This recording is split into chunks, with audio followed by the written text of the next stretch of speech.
नमस्कार, स्वागत है आप सभी का स्टेट लाइव में। मैं हूं आपके साथ कुमार कुणाल धीरज। प्रधानमंत्री नरेंद्र मोदी ने सोमवार को गांधीनगर में ग्लोबल रिन्यूएबल एनर्जी निवेशक सम्मेलन और एक्सपो के चौथे संस्करण का उद्घाटन किया। इस कार्यक्रम में छत्तीसगढ़ के मुख्यमंत्री विष्णुदेव सॉय भी शामिल हुए। इस अवसर पर प्रधानमंत्री मोदी ने कहा कि 140 करोड़ भारतीयों ने देश को दुनिया की तीसरी सबसे बड़ी अर्थव्यवस्था बनाने का संकल्प लिया है। प्रधानमंत्री ने कहा कि तीसरे कार्यकाल के पहले 100 दिनों में हमने देश की तीव्र प्रगति के लिए हर क्षेत्र और कारक को संबोधित करने का प्रयास किया है। वहीं इसमें 40 से अधिक सत्र आयोजित किए जाएंगे। हजारों प्रतिनिधिमंडल इसका हिस्सा बनेंगे। री इन्वेस्ट 2024 की थीम मिशन 500 गीगावाट है। बता दें कि री इन्वेस्ट समिट दुनिया को भारत की अक्षय ऊर्जा क्षमता को प्रदर्शित करने और बहुपक्षीय वार्ता शुरू करके क्षेत्र में निवेश आकर्षित करने के लिए भारत सरकार का एक प्रमुख कार्यक्रम है।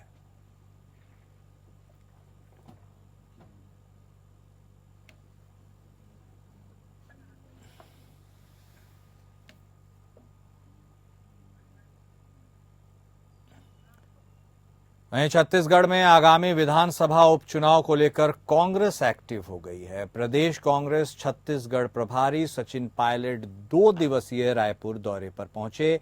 उन्होंने एयरपोर्ट पर पत्रकारों से बातचीत करते हुए कहा कि हम आगामी विधानसभा उपचुनाव रायपुर में जीत की रणनीति तैयार करने के लिए कल कांग्रेस राजीव भवन में बैठक करेंगे और छत्तीसगढ़ में जहां जहां हमारे पदाधिकारी काम करने में एक्टिव नहीं हैं, उन्हें हटाया जाएगा। नई नियुक्ति करेंगे और जहां जहां खाली है वहां भी नियुक्ति की जाएगी।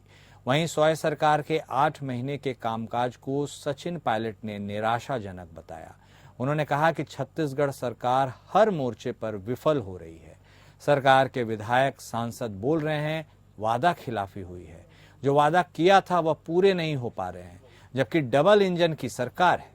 वहीं कानून व्यवस्था को लेकर उन्होंने कहा कि हमने कई बार प्रदर्शन किया है, धरने दिए हैं, लेकिन कांग्रेस नेताओं को सरकार टारगेट कर रही है। हमारे नेताओं का चरित्र हनन करना यही सरकार की प्राथमिकता है।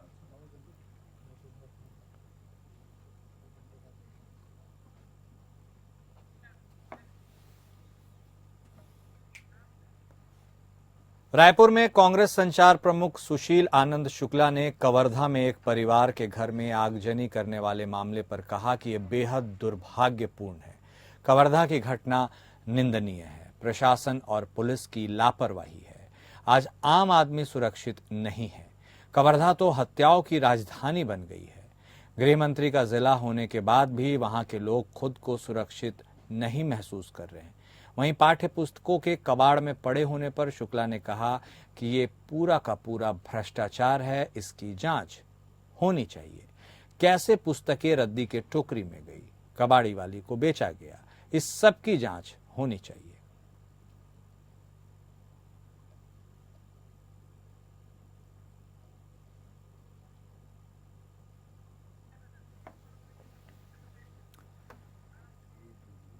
और अब रुख करेंगे मध्य प्रदेश का, जहां वन परिक्षेत्र सिहोरा के अंतर्गत आने वाले मझौली के वार्ड क्रमांक 12 में स्थित आरा मशीन में शनिवार दोपहर बेशकीमती सागवान की लकड़ी की चिराई की जब्ती कार्रवाई के दौरान आरा मशीन के संचालन ने वन परिक्षेत्र अधिकारी सिहोरा पर हमला कर दिया। हमले में वन परिक्षेत्र अधिकारी की उंगली टूट गई, साथ ही उनकी वर्दी भी फट गई और नेम प्लेट भी टूट गई। उड़न दस्ते ने आरोपी को मझौली पुलिस के सुपुर्द कर दिया। वन परिक्षेत्र अधिकारी की लिखित शिकायत पर पुलिस ने आरोपी के खिलाफ शासकीय कार्य में बाधा डालने सहित अन्य धाराओं के तहत प्रकरण दर्ज कर लिया है। दरअसल वन परिक्षेत्र सिहोरा के उड़न दस्ते को मुखबिर से सूचना मिली कि मझौली के वार्ड क्रमांक 12 स्थित आरा मशीन में अवैध सागवान की चिराई हो रही है। सूचना पर वन विभाग का अमला आरा मशीन के पास पहुंचा। मौके पर वन विभाग ने 184 सागवान की लकड़ियां जब्त की। आरा मशीन संचालक गिरीश विश्वकर्मा कार्रवाई से बौखला गया और पंचनामा में दस्तखत करने से इनकार करते हुए वन परिक्षेत्र अधिकारी सिहोरा जेडी पटेल पर हमला कर दिया। हमले में वन प्रक्षेत्र अधिकारी के हाथ की उंगली टूट गई। इसके अलावा उनकी वर्दी भी फट गई और नेम प्लेट भी टूट गई।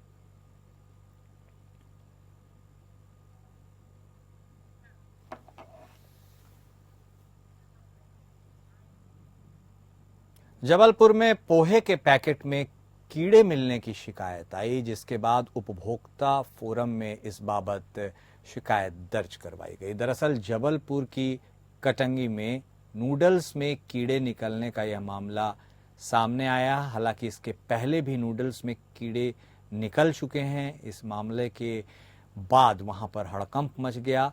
पाटन के साहू कॉलोनी में रहने वाले पुष्पेंद्र साहू ने पोहे का पैकेट खरीदा और जब वह इसे बनाने के लिए उसे खोला तो उसमें भारी मात्रा में कीड़े निकलने शुरू हो गए।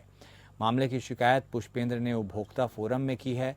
पोहे का पैकेट जुलाई माह का बनाया गया था और इसकी एक्सपायरी डेट 6 माह के अंदर थी, लिहाजा पोहे की डेट अभी भी बाकी थी। पुष्पेंद्र ने उपभोक्ता फोरम में मामले की शिकायत दर्ज कराई और उन्हें उपभोक्ता फोरम से एक मैसेज भी मिला। लेकिन इन सबके बीच एक सवाल यह खड़ा होता है कि जिस तरह से खाद्य सामग्री में लगातार लापरवाही के मामले सामने आ रहे हैं, उससे कहीं न कहीं प्रशासन की कार्रवाई पर भी सवाल खड़े होते हैं, क्योंकि प्रशासन मामले में तभी कार्रवाई करता है जब उसे कोई शिकायत प्राप्त होती है, नहीं तो सैंपलिंग की कार्रवाई यदा कदा ही होती है।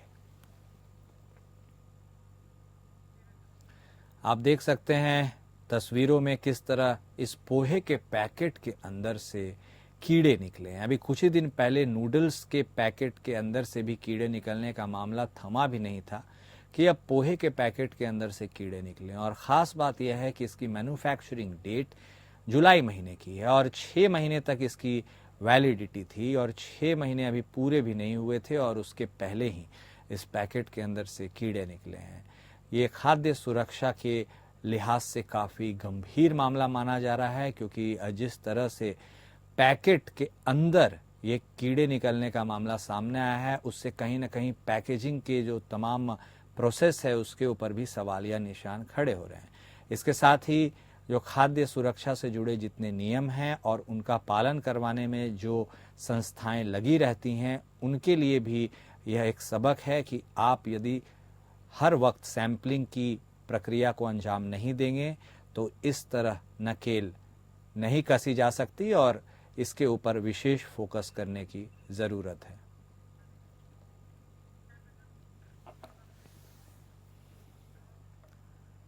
वहीं मध्य प्रदेश के आर्थिक शहर इंदौर में रफ्तार का कहर थमने का नाम नहीं ले रहा। शहर के खजराना इलाके में तेज रफ्तार BMW कार ने स्कूटर सवार 2 युवतियों को रॉन्ग साइड घुसकर जोरदार टक्कर मार दी। हादसे का शिकार हुई दोनों युवतियों की दर्दनाक मौत हो गई। हादसे के तुरंत बाद ही लोगों द्वारा युवतियों को अलग अलग कारों में निजी अस्पताल पहुंचाया गया, लेकिन यहां उन्हें बचाया नहीं जा सका। इधर कार चालक रईसजादे मौके पर ही कार छोड़कर वहां से रफू चक्कर हो गए। फिलहाल पुलिस आरोपियों की तलाश में जुट गई है। देखिए, कल दुखद घटना की सूचना कल थाने पे प्राप्त हुई थी। रात में देर रात करीब 11:30-12 बजे के आसपास एक एक्टिवा पर 2 लड़कियां जा रही थी, जिन्हें एक BMW गाड़ी में 4 व्हीलर ने एक्सीडेंट कर दिया, जिसमें उपचार के दौरान दोनों जो लड़कियां थी उनकी मृत्यु हो गई। सर, कुछ जानकारी आई कौन है BMW चालक, कहाँ का रहने वाला है और किस तरह से क्या नशे वशे में चल रहा था? देखिए, इन सब चीजों की जांच की जा रही है। गाड़ी जो है हमने आइडेंटिफाई कर ली है, उसे जब्त करने की प्रक्रिया चल रही है और जो नंबर है उसके आधार पे ड्राइवर की भी हम पहचान कर रहे हैं, चालक की पहचान कर रहे हैं, किसकी गाड़ी थी, बिल्कुल विधिवत कार्रवाई की जाएगी। सर, लड़कियों की पहचान हुई कहाँ की रहने वाली थी और कहाँ आ रही थी? लड़कियां एक निजी कार्यक्रम से अपने घर की तरफ लौट रही थी। स्टार चौराहे से रेडिसन तरफ जाते हुए ये हादसा हुआ और उपचार के दौरान तड़के इनकी दोनों की मृत्यु हुई। और अब बात बिहार की करेंगे, जहां शनिवार की रात हुई मूसलाधार बारिश के कारण औरंगाबाद जिले के अंबा प्रखंड क्षेत्र में के बटाने और बतरे नदी में अचानक आई बाढ़ से आम जनजीवन प्रभावित हो गया। नदी के जलस्तर में वृद्धि से बिराज बिगहा गांव में नदी किनारे बसे महादलित समुदाय के दर्जनों लोगों के घर डूब गए।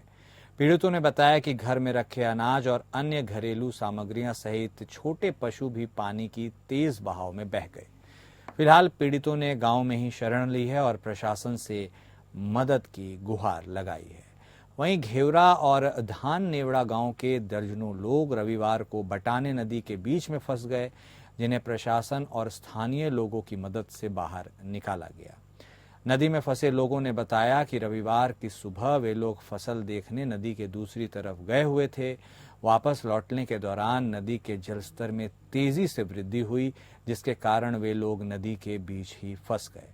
कुछ लोगों ने तैरकर नदी को पार करना चाहा, लेकिन पानी का बहाव इतना तेज था कि उनकी सांसें फूलने लगी। तब उन्होंने नदी के बीच पेड़ पर चढ़कर अपनी जान बचाई। स्थानीय लोगों द्वारा 112 नंबर पर डायल किया गया। इसकी घटना के बाद इसकी सूचना पुलिस को दी गई। सूचना मिलते ही अंचल अधिकारी चंद्र प्रकाश और रिसियप थानाध्यक्ष सुनील कुमार घटनास्थल पर पहुंचे। प्रशासन द्वारा एनडीआरएफ की टीम को मदद के लिए बुलाया गया। एनडीआरएफ की टीम के पहुंचने से पहले ही स्थानीय लोगों ने ट्यूब की मदद से लोगों को सुरक्षित नदी से बाहर निकाल लिया था।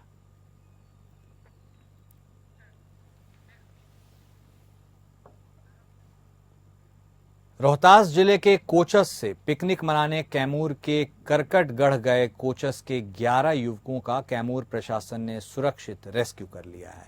बता दें कि रविवार के दिन ये सभी अपनी निजी गाड़ी से कैमूर के जलप्रपात पर पिकनिक मनाने के लिए पहुंचे थे। रविवार की दोपहर में हुई मूसलाधार बारिश के बाद पानी का तेज बहाव होने की वजह से यह लोग बीच टीले पर ही फंस गए और चारों तरफ से पानी घिर गया। कैमूर के ग्रामीणों की सूचना पर डीएम और एसपी ने मोर्चा संभालते हुए चैनपुर पुलिस को कमान दी। वहां पहुंचे एसडीआरएफ के साथ एनडीआरएफ के 40 लोगों की टीम ने रस्सी के सहारे सभी फंसे युवकों को पानी की धारा से एक एक कर बाहर निकाला।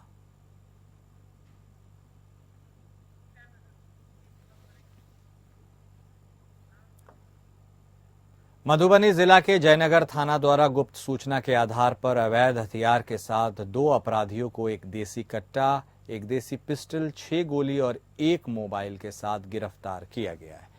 इस बाबत जयनगर थाना में आयोजित एक प्रेस कॉन्फ्रेंस में जानकारी देते हुए डीएसपी विप्लव कुमार ने कहा कि जयनगर थाना अध्यक्ष को गुप्त सूचना मिली थी कि कुछ अपराधी इस्लामपुर में एकत्रित होकर किसी घटना को अंजाम देने वाले हैं। इस घटना का सत्यापन करते हुए इसकी जानकारी मधुबनी एसपी सुशील कुमार को दी गई। इसके साथ ही उनके निर्देशन में एक टीम का गठन किया गया। तुरंत कार्रवाई करते हुए इस्लामपुर से 2 व्यक्तियों को अवैध हथियार के साथ, जिनमें एक देसी कट्टा, एक देसी पिस्टल, 6 गोली और 1 मोबाइल फोन शामिल है, उसके साथ गिरफ्तार किया गया। बात करेंगे झारखंड के खबरों की, जहां पेटरवार प्रखंड अंतर्गत सीसीएल ढोरी क्षेत्र के सीएसआर मद के द्वारा करंडीह पिछड़ी पंचायत में 3 करोड़ 81 लाख रुपए के कई परियोजनाओं का वीडियो कॉन्फ्रेंसिंग के माध्यम से शिलान्यास किया गया। इसमें मुख्य अतिथि के रूप में केंद्रीय राज्य मंत्री शांतनु ठाकुर, ढोरी के महाप्रबंधक रंजय सिन्हा समेत कई गणमान्य लोग उपस्थित थे। करंडी में सीसीएल सीएसआर मद से इन योजनाओं का शिलान्यास हुआ। वीडियो कॉन्फ्रेंसिंग के जरिए शिलान्यास किया गया। इस वीडियो कॉन्फ्रेंसिंग शिलान्यास पर केंद्रीय राज्य मंत्री शांतनु ठाकुर ने कहा कि मैं मानता हूं पिछड़ी दक्षिणी पंचायत में जो लाभकारी योजनाएं दी जा रही हैं उससे बहुत बड़ा भविष्य में मार्गदर्शन मिलेगा और लोगों की जिंदगी में खुशहाली आएगी।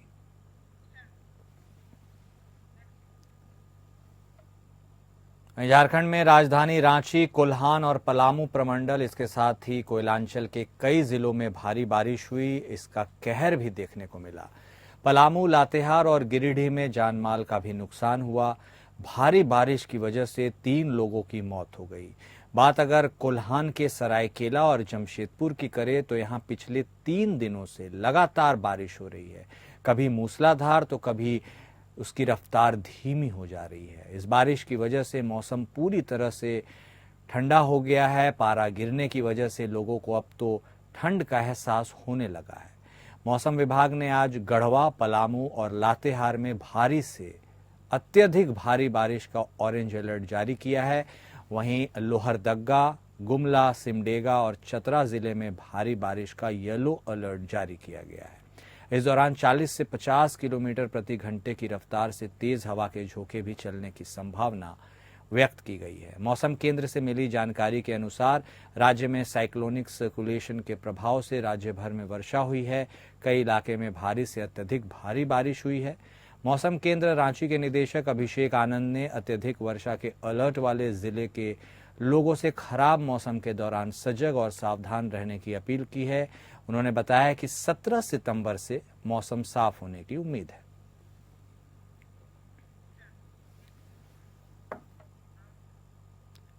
करीब 1.5 दशक के बाद गढ़वा की लाइफलाइन सरस्वतिया दानरो नदी में आई बाढ़ ने गढ़वा शहर और जिले के विभिन्न इलाकों में तबाही मचाई है।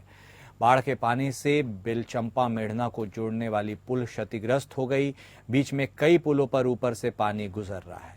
नदी के किनारे बने कई मकान के हिस्से क्षतिग्रस्त हुए हैं।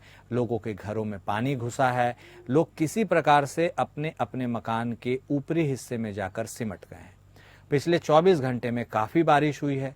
लोगों का कहना है कि 15 वर्ष बाद गढ़वा में ऐसी बाढ़ और बारिश आई है।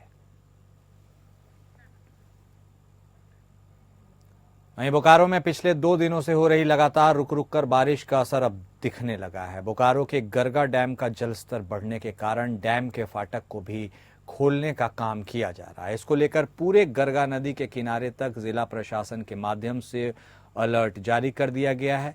गरगा नदी में जलस्तर पहले से बढ़ा हुआ है। ऐसे में डैम का फाटक खुलने से जलस्तर में और बढ़ोतरी होगी, जिस कारण आम लोगों को नदी में नहीं जाने की अपील की जा रही है। अधिकारी मयंक आकाश ने बताया कि पानी का जलस्तर बढ़ गया है। इस कारण गेट को खोला जा रहा है ताकि डैम के पानी को कंट्रोल किया जा सके।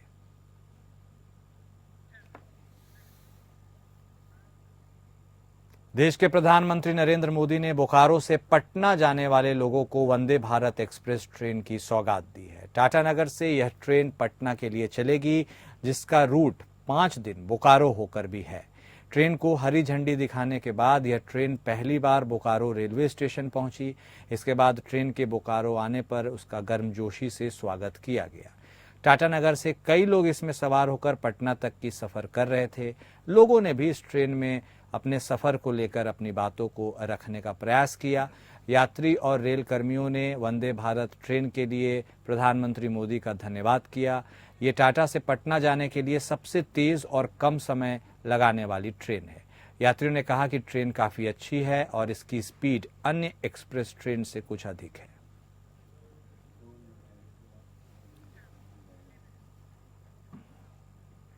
इस्लाम धर्म मानने वाले समुदाय के लिए आज का दिन बहुत ही महत्वपूर्ण और पाक है। मोहम्मद पैगंबर साहब के जन्मदिन के मौके पर जश्न ईद मिलादुन्नबी का त्यौहार बड़े ही धूमधाम के साथ मनाया जाता है। लगातार हो रही बारिश के बाद भी लोग इस उत्सव को बड़े ही जश्न के साथ मना रहे हैं। बोकारो के आज़ाद नगर सिवानडीह से उकरीद मज़ार तक जुलूस निकाला गया। इस दौरान बच्चे, बड़े और बूढ़े सभी शामिल हुए। इस मौके पर फैयाज आलम खान ने बताया कि हम लोगों के लिए यह बहुत महत्वपूर्ण त्यौहार है। विपरीत मौसम के बाद भी लोग इस त्यौहार को मनाने के लिए निकले हैं। हम लोगों का पैगाम है कि सभी लोग अमन चैन के साथ इस पर्व को मनाएं।